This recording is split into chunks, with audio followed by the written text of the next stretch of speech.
Lecture du livre du Deutéronome. En ces jours-là, Moïse monta des steppes de Moab au mont Nebo, sur un sommet qui est en face de Jéricho.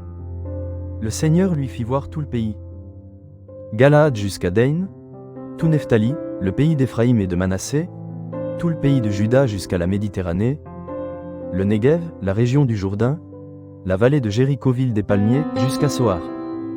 Le Seigneur lui dit : Ce pays que tu vois, j'ai juré à Abraham, à Isaac et à Jacob de le donner à leur descendance.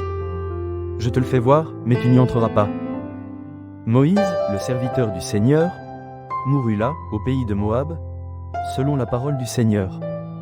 On l'enterra dans la vallée qui est en face de Beth-péor, au pays de Moab. Mais aujourd'hui encore, personne ne sait où se trouve son tombeau. Moïse avait 120 ans quand il mourut. Sa vue n'avait pas baissé, sa vitalité n'avait pas diminué. Les fils d'Israël pleurèrent Moïse dans les steppes de Moab, pendant 30 jours. C'est alors que s'achevèrent les jours du deuil de Moïse. Josué, fils de Naoun, était rempli de l'esprit de sagesse, parce que Moïse lui avait imposé les mains. Les fils d'Israël lui obéirent, ils firent ce que le Seigneur avait prescrit à Moïse.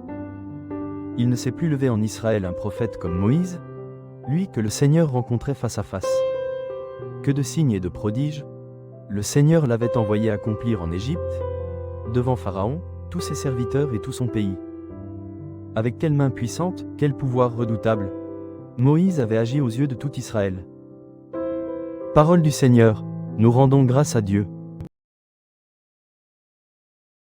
Béni soit Dieu, car il rend la vie à notre âme. Acclamez Dieu, toute la terre. Fêtez la gloire de son nom, glorifiez-le en célébrant sa louange. Dites à Dieu que tes actions sont redoutables. Venez et voyez les hauts faits de Dieu, ses exploits redoutables pour les fils des hommes. Peuple, bénissez notre Dieu. Faites retentir sa louange. Venez, écoutez, vous tous qui craignez Dieu. Je vous dirai ce qu'il a fait pour mon âme. Quand je poussais vers lui mon cri, ma bouche faisait déjà son éloge. Parole du Seigneur. Nous rendons grâce à Dieu. Dans le Christ, Dieu réconciliait le monde avec lui. Il a mis dans notre bouche la parole de la réconciliation. Alléluia. Évangile de Jésus-Christ selon saint Matthieu. En ce temps-là, Jésus disait à ses disciples : Si ton frère a commis un péché contre toi, va lui faire des reproches seul à seul. S'il t'écoute, tu as gagné ton frère.